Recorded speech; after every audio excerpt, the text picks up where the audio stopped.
Our gospel reading today is from the Gospel of Mark, the first chapter, verses 29 through 39. As soon as they left the synagogue, they entered the house of Simon and Andrew with James and John. Now Simon's mother-in-law was in bed with a fever, and they told him about her at once. He came and took her by the hand and lifted her up. Then the fever left her, and she began to serve them. That evening at sunset, they brought to him all who were sick or possessed with demons, and the whole city was gathered around the door. And he cured many who were sick with various diseases, and cast out many demons. And he would not permit the demons to speak, because they knew him. In the morning, while it was still very dark, he got up and went out to a deserted place, and there he prayed. And Simon and his companions hunted for him. When they found him, they said to him, "Everyone is searching for you." He answered, "Let us go on to the neighboring towns, so that I may proclaim the message there also, for that is what I came out to do." And he went throughout Galilee, proclaiming the message in their synagogues and casting out demons. 2 weeks ago, after Sunday worship, I was talking on the phone with my mother, who watches us on the internet from Pennsylvania. Hi, Mom. She said she liked my sermon, but she wanted to know how I could have typed it with a cast on one hand. And I said, well, I use 5 fingers on the left and 1 on the right. I'm a 6-finger typist now. And she said, well, it was a good sermon. I don't think a few more fingers could have improved it any. My mother is still an associate member here, and some of you remember her from long ago as a pastor's wife and a young mother of 3 boys. That's what folks remember. Apparently, not everyone noticed that she also had a daughter, because my brother's behavior was more memorable, especially on Sundays when my father was preaching. Mom says that one Sunday my brother Chris, whose full name is Christian, was being especially difficult. He was sliding around in the pew, lying down, kicking his feet, slouching down on the very end of his spine, and my father got annoyed. And in the middle of his sermon, he said very sternly, "Christian, sit up and pay attention." And a whole room full of Christians immediately snapped upright, embarrassed to be caught daydreaming during the sermon. Sometimes I guess a pastor gets a congregation's attention purely by accident. And if that doesn't work, there's lots of other things to try. There's a whole science in the field of how to win attention. A lot of that research focuses on the connection between attention and emotion. Emotions engage our attention and cement our memories. And by that measure, we should have the Gospel of Mark by heart. Mark is probably the earliest gospel, and it is the shortest gospel. It feels like it was written down very quickly, like the author wanted to capture the experience before it got away. Everything happens very fast, and everything is emotionally intense. Everywhere Jesus goes, people give him their rapt attention. 2 weeks ago, the lectionary reading showed us how Peter, Andrew, James, and John were so arrested by Jesus' call that they walked away from everything, including James and John's father, to follow him. Then came the scene Rick preached on last week when Jesus focused all the crowd's attention with one healing word. Today's reading covers less than 24 hours in Jesus' life. And in that space of time, he goes from healing Peter's mother-in-law to curing hordes of people to being hunted down in his one moment of solitude so his disciples can tell him that everyone is searching for him.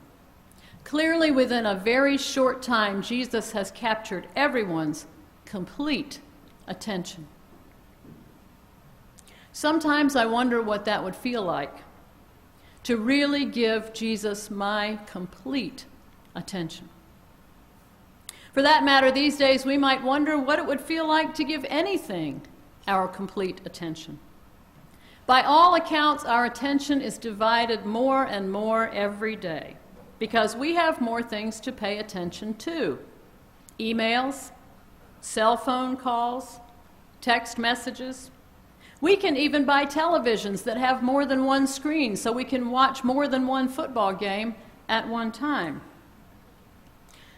On the Forbes website, I read an article about our divided attention. Fortunately, it was written for the modern attention span, nice and short, not too deep. I could just skim it and still have time to look at the ads that ran down the right side. Anyway, the article said that interruptions and divided attention take an economic toll of $650 billion a year in productivity.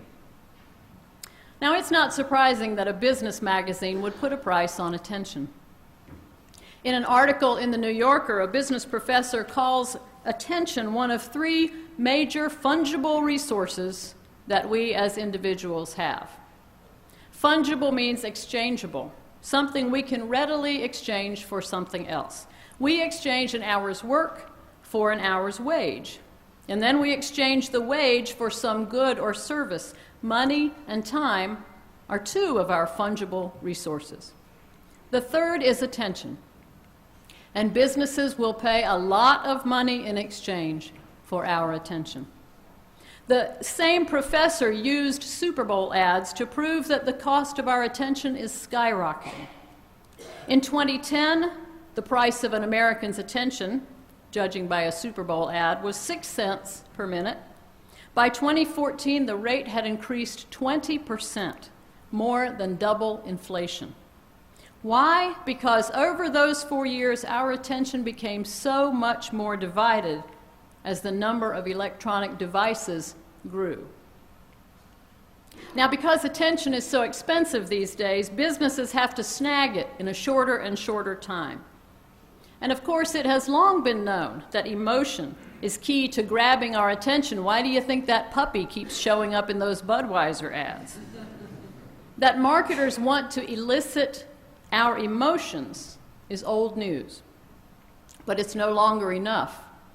In this brave new world, researchers are finding ways to sense the emotion that we are currently feeling and then show us an ad for a product appropriate to it. A computer scientist who has done brilliant work in teaching computers to read human emotions gets emotional herself when she thinks of the possibilities. Like Kleenex can send you a coupon, she says, when you get over a sad moment. This is sadly brilliant marketing. If you want to grab me, don't just create an emotion, connect with one that I'm already feeling, and you will have my complete attention. Could that be what is going on in the Gospel of Mark? These people who respond so intensely to Jesus, do they give him this level of attention because he elicits emotions?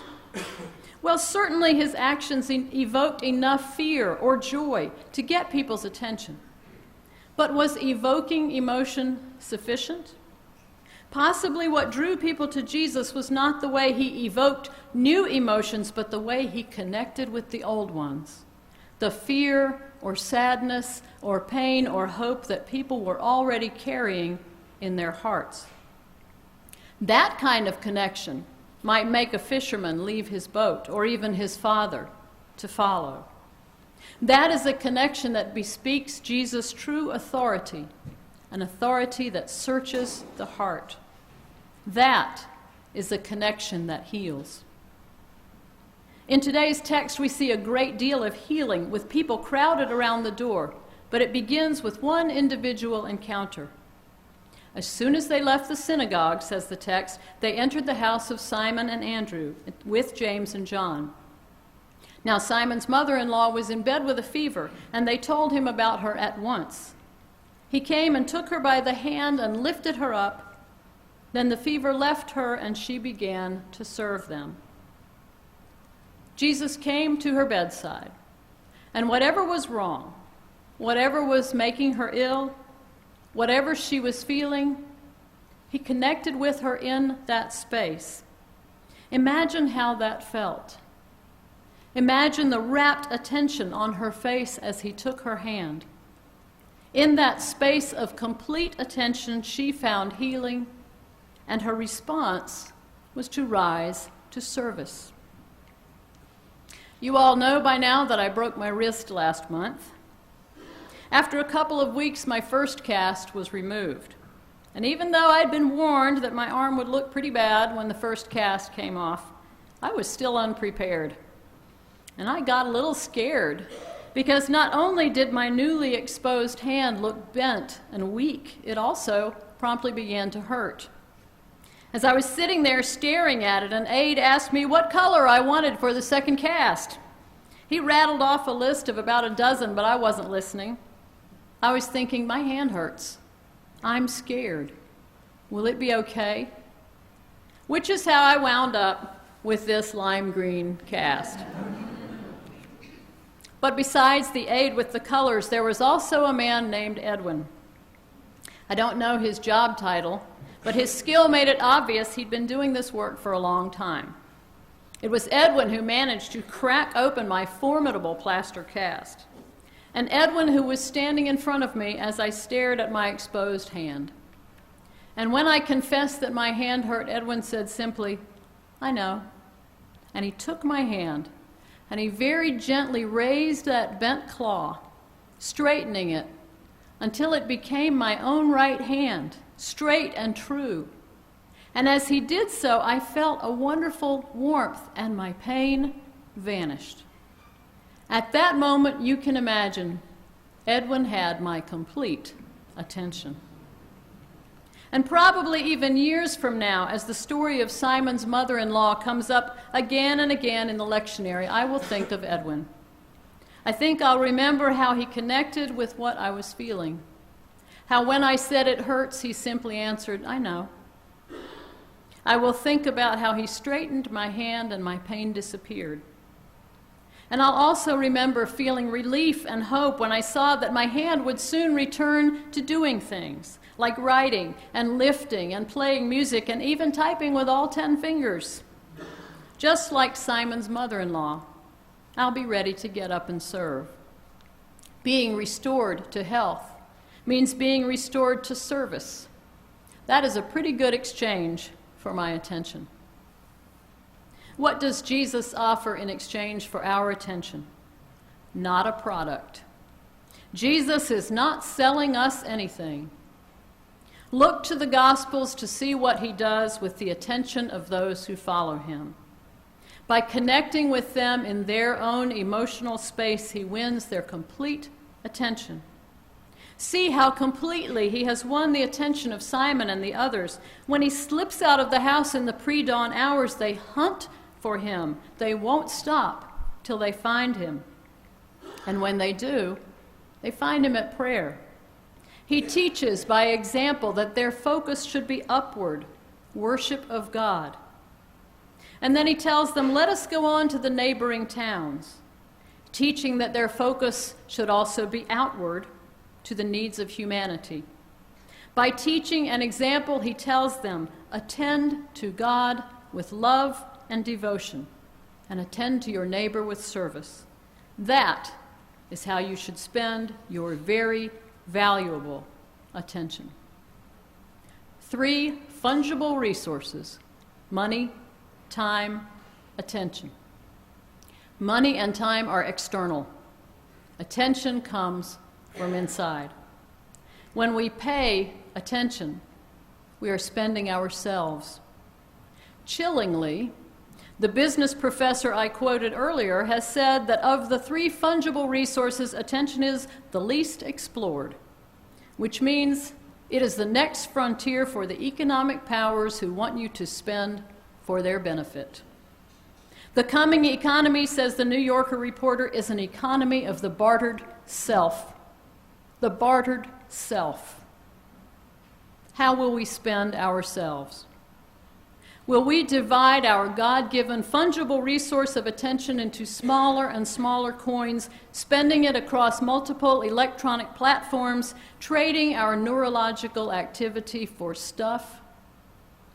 Or will we focus deeply on God be healed for service, and spend ourselves for the sake of the kingdom. In a distracted age, God calls us to attention. Maybe a good way to get there is to put ourselves into these stories from Mark and feel what those people were feeling. The rapt attention of those first disciples, of Simon Peter's mother-in-law, of all those who crowded around for a cure. They wouldn't stop hunting until they found him, because Jesus connected with what they were already feeling, and they gave him their complete attention. In that space of rapt attention, they found, and we find, a space where God's love straightens what is bent and weak and releases us from our pain and restores us to service in God's name. Christian, sit up and pay attention. Amen.